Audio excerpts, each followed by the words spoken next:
Okay, just a quick point here is there are 4 groups in the class, and I met with 3. So one group is in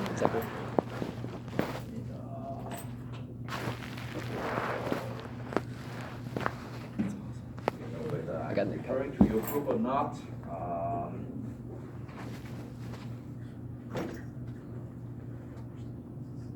Want to catch up? Okay, today we'll continue our discussion on the chapter 5. And we might be able to start the chapter 6 as well.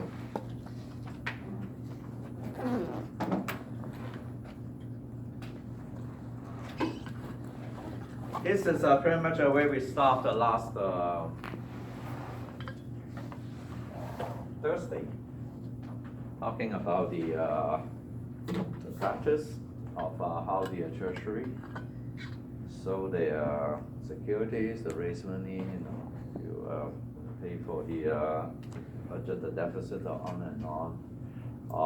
And we learned about this auction practice, and there are 2 types. One is single price, the other one is a discriminating price auction.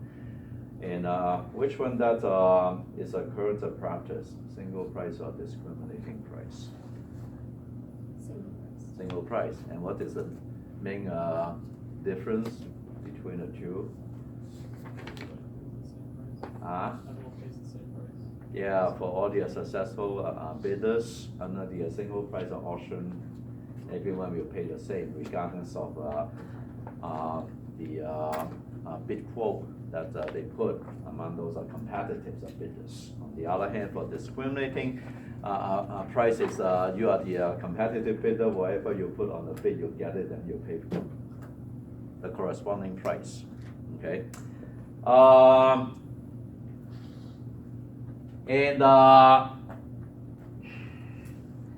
So let's go through a very simple numerical illustration, and that help us, gain a better idea about exactly how it works.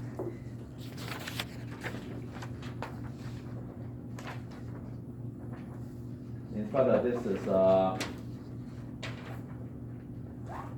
select the pages from one of the required readings that I post on the chapter 5 forum. And when I say required readings, I mean it. The one that I'm referring to is this one here, the FED 41. Okay, it has a good information in the sense that when I talk about this treasury auction, they provide a detailed discussion. Okay, so you definitely want to read it in more details. I just print out the numerical example part of it. So let's go through it. Okay. So starting with the determining the winning bet. So this is the example. The total public offering amount is $11 billion. Okay, as I said, the responsible agents will collect all the non-competitive bid. How is the competitive bid different from the non-competitive bid again? One single price and the other one's not. No, it's not about the single price versus discriminating price. Competitive versus a non-competitive bid. What's the difference? Competitive can specify the quantity and price. Yeah, versus non-competitive. No, the quantity. Okay. Yeah, I mean, these are very basic stuff. I mean, surely you can expect to see next Tuesday. So anyway, the bottom line is for non-competitive bid because they open up with whatever price that they need to pay. So they get the first priority. Okay, so in that sense, out of this, for example, $11 billion a par value. Okay, we are talking about par value here. The responsible agent, I mean, conducting this auction, will first put aside the amount based on the non-competitive bid. In this example, it's $1 billion, such that only $10 billion of par value is available to be allocated among all the competitive bidders. And that is where this diagram comes into picture. Okay? And as said last time, whenever we do an auction, it always rank what? The higher the price you are willing to pay, you rank top. The next price, highest price will be the second one, just like what we see here. However, for treasury bills, they are money market instruments. The information present would be not in terms of price, but in terms of the yield. Be specific, what kind of yield that they express the information. Is it the bottom of it? Huh? Is it the bottom of it? The bottom of it? No, the bottom of it. Huh? Yeah, when discount yield. I mean, folks, most of you have already utilized that what? Dropping the lowest score exam option, right? I hope that that would mean a change rather than wait till the last few days to start the study. I'm not sure that is happening. But I mean, it's your decision.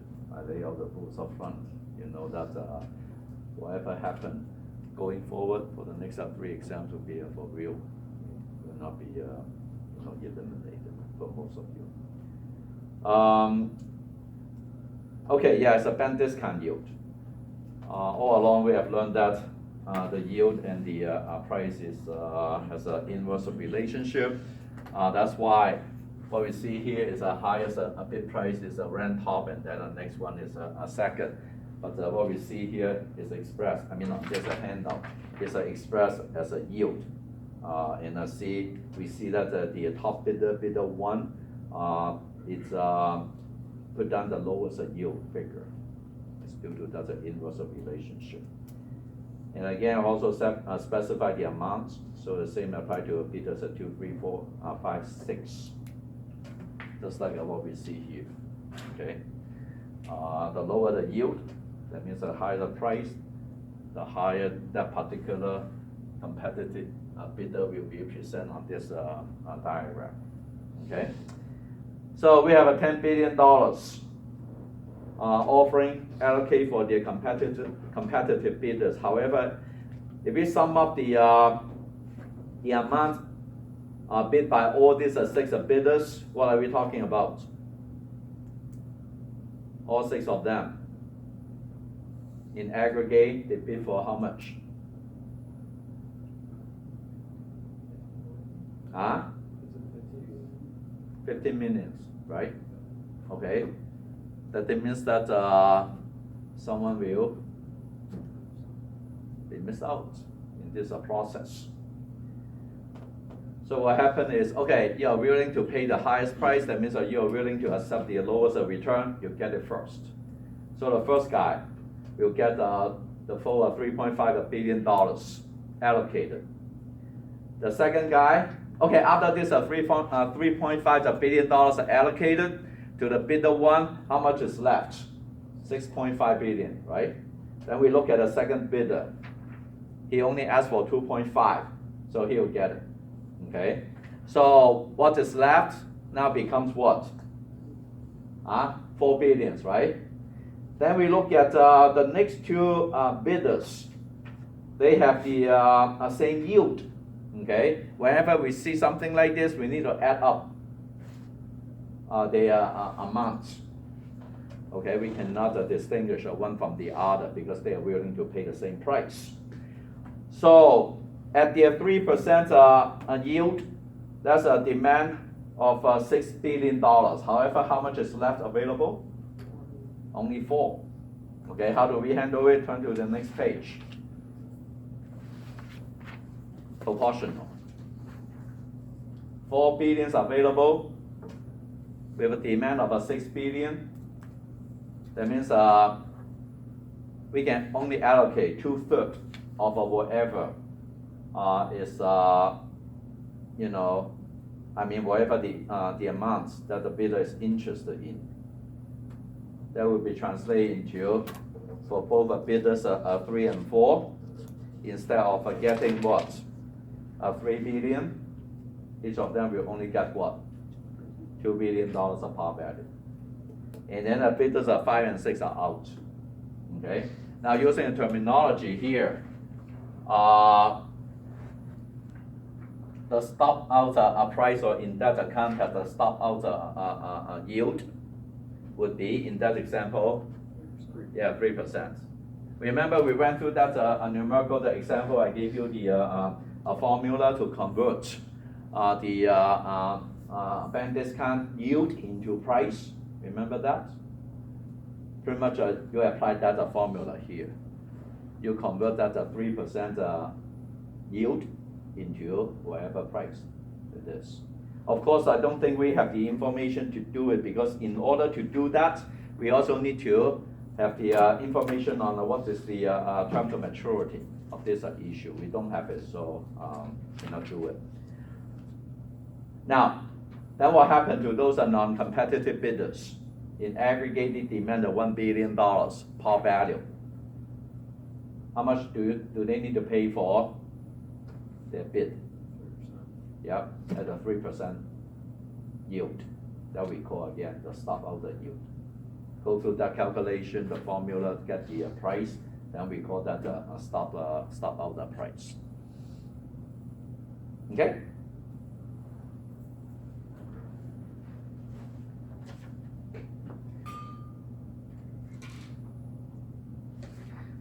Now, as it relates to a question that you ask, let's just imagine that as it relates to this example here, we have a much narrower band bounded by these two blue vertical line. Because at that 3% stop out yield, $4 billion are allocated to what? Competitive bidders 3 and 4. And then the $1 billion are allocated to the non-competitive bidders. Okay? So, I mean, this is not exactly like that because this band is too big. Yeah. You got a picture? Are you good here? This example as it relates to this practice. We spend time to go through it because, this is, this a single price auction process is discussed in the context of these treasury bills. However, the same applies to other securities or other transactions that also utilize a single price auction. Okay. In other cases, are more likely that the bid price is in terms of dollars rather than in terms of yield of a treasury security. Treasury bills, we have no choice. That is the industry convention that express information in yield.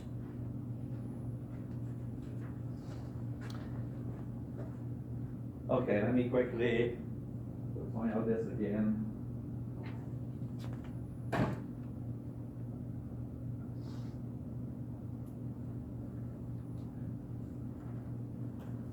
You see that appendix 5A, I also posted on the chapter 5 forum, so that is a part of the readings that will be included in the next Tuesday's exercise, okay? The focus here is to talk about the good and bad or relative advantage of one versus the other. In particularly, we focus on the single price auction, okay? And yeah, for this one here, I mean for the discriminating price auction, that we call, I mean this guy here, yeah, I mean he wins, but at the same time, he loses under the discriminating price auction. Why? Because when some other successful bidders also get what they want, but at a what? Much lower price. Okay? But under the single price auction, this is a real winner. She's willing to pay much higher to get the stuff.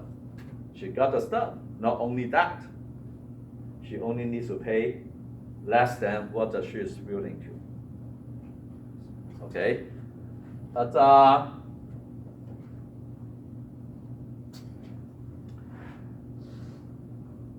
I mean,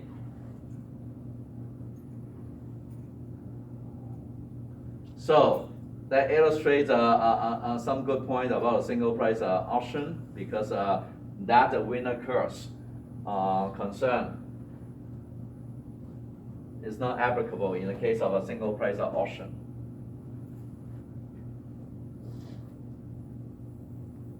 It's true to the extent of a particular individual, competitive bidder. However, I mean, you think about it. Now you think, oh gee, I don't need to worry about winner's curse, right? So what you would do? You just set a very high price. You just hope that that's enough for people below you to, get to stop out the yield much lower than what you set. You set a very high a price, that will increase your chance of getting it because you will be ranked way up there. Okay? But the problem here is what? You're not the only one. Everyone is thinking the same way. What does it mean? Everyone try to go up there. To go up there, what do you need to do again? Set a high bid price. So yes, we are not talking about a single individual winner's curse. But to a certain extent, everyone is subject to that winner's curse when they participate in the competitive bidding process, with that aggressiveness to try to be sure that they can get the quantity that they want. So really, yes. So what's preventing somebody from just bidding like a 0% discount? Exactly. Okay. Yeah. Not to the extent of 0%, Yeah, but it's a but very like- low one. yeah. Oh yeah. Yeah. However, okay, a few slides back right here. The competition is still a guarantee because for bidder A, let's say, yeah, I want to eat up. Okay, because the Treasury would announce it ahead of time. Okay, what is the total amount, par value, like that example, $11 billion, so the public knows it. Okay. To ensure competition more for the future secondary market transaction, no individual institutional investor through the competitive bid can put down a big quantity that is more than 35% of that, again, $11 billion, whatever that is. Okay? But still, what the point I'm making is still true. That at the end it is the government win. So if you think about it, it doesn't make sense that why we adopt this a single price option instead of a discriminating price option. Really, I mean, that's encourages both to participate, okay, to be aggressive. Oh, and no. Now then you think about this. Everyone try to go up there. Then that means what? The entire curve will shift up. When it shifts up, this happens. Okay?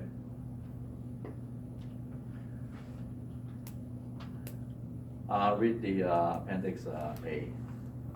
And for this, I mean, how the single price option work, read that posted document on chapter 5.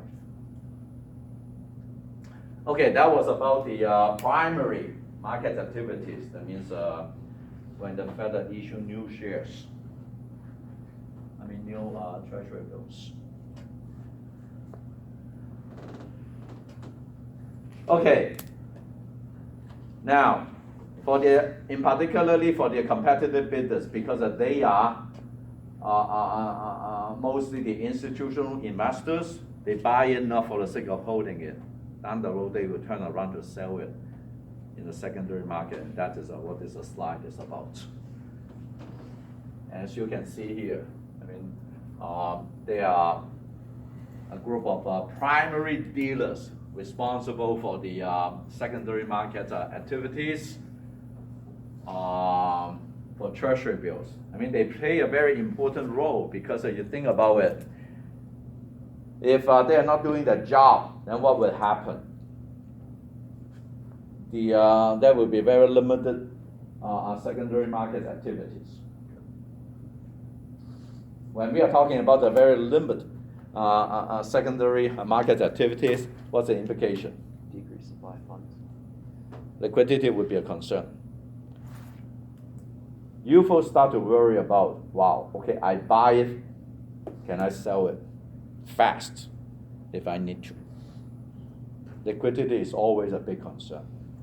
And that is a big, one of the main contribution of the financial system. In this particular case, we focus on the financial markets, is to provide this kind of liquidity to make the surplus unit feel comfortable, to channel the resources to the, deficit units. In this case, of course, we are talking about the federal government. So they play a very important role. Another thing about it, relate this to that 35% cap. Let's say there's no cap. So just one. Okay.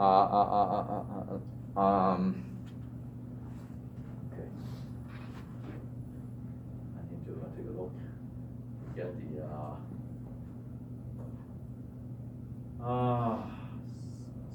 example of the primary dealer. Okay, so let's go to the Federal Reserve Bank in New York. Okay, go down the counterparties and then you see the primary dealers. That's what we are talking about right here, list of primary dealers. In fact, just check before class, it's 23 rather than 21. Okay, but this is the rough figure. So let's say there's no limit, okay? And this time, Barclays purchased the entire share in the primary market. That's what? Down the road, you want to buy the treasury security, you need to deal with a Barclays. Barclays say, hey, I monopolize it. Guess what? I surely take good advantage of my position. Okay? It's not a good idea for the public good. So, to ensure some competition for the benefits of us.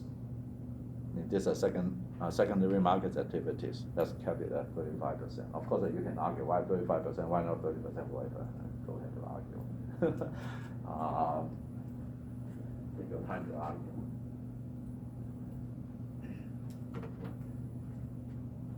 Okay?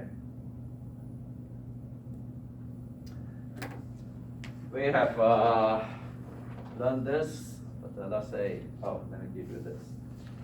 So let's go through some numerical illustration.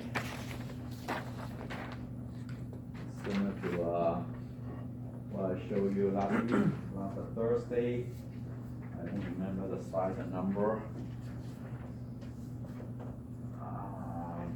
As a part of the discussion, remember we went through that pair of the CD versus CP. That is where we first learn about the formula that converts band discount yield into the price. Okay, let's go to the real world. I just showed you last time. So this is the Wall Street Journal. So market data section. Okay, hold on, scroll down.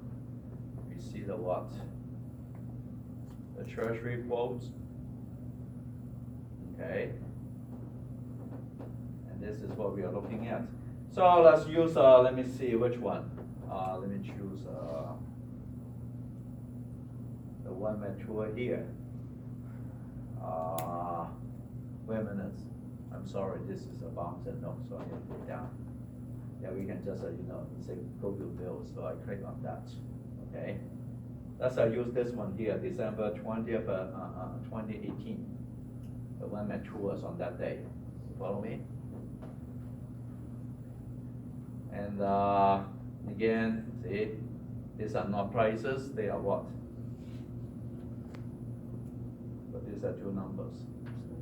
They are expressed in what type of yield? Again, Discount. yeah, band discount yield. Okay, and the very right-hand column here is what type of yield? Bond equivalent yield, exactly. Okay, and it is a bond equivalent yield that allows us to compare the yield between different debt securities, like treasury bill, treasury bond, treasury note, and corporate bonds, on and on. You always see something like this on the right-hand column, the yield. Okay, for debt securities, that most right-hand column is a bond equivalent yield. Okay. Okay, now we'll learn more about the bid versus ask when we get into chapter 6. For now, see, what we are learning here is in this particular case is in the context of treasury bills. So what we are learning is, okay, we know that this is a band discount yield.